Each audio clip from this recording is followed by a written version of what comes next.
My name is Justin Stansel. And I'm Iwo C.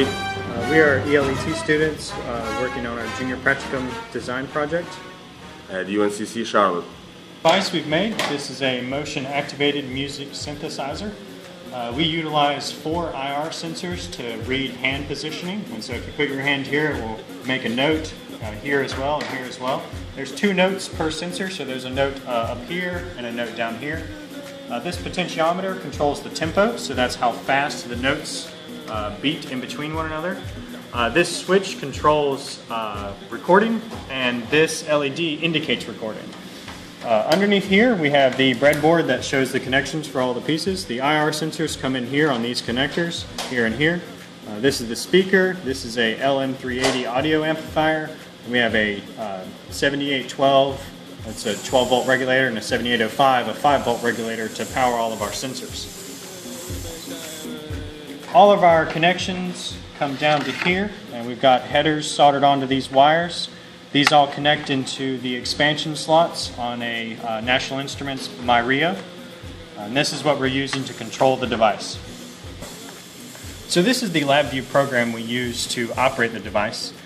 Here you can see the beginning of our program. Right here we have reading the first IR sensor, and then it's going to read these sequentially.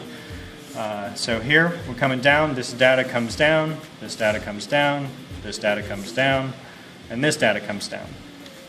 We then activate the LEDs that are on board with the myRIO if we're within a certain threshold, and then that will turn on the LEDs. Here we read the pot for the tempo. This controls the delay in between each tone. Right here we determine whether we are in the high hand position or the low hand position, and then we send that as a number down to this array, and then we index this array here. This case structure right here determines whether we're recording or if we're not recording. So if we're recording, we're here. If we're not recording, we're here. Pretty much all this does is array manipulation to store the numbers.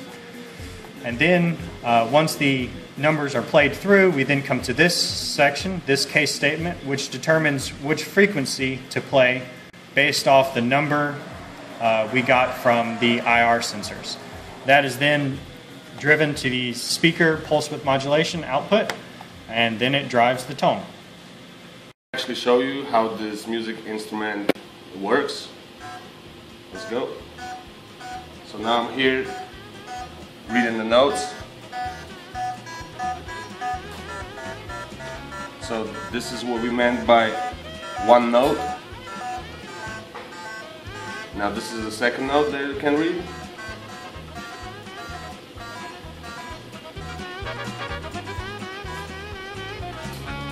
I can also speed it up.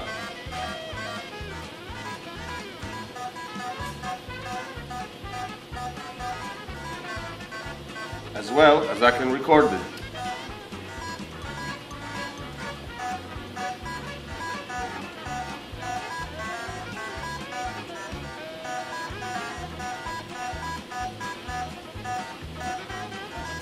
And I can play it back to you.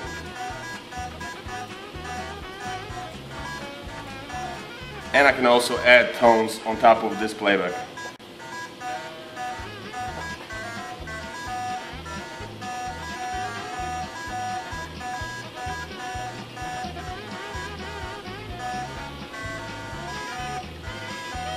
And this is how this device works. Thank you.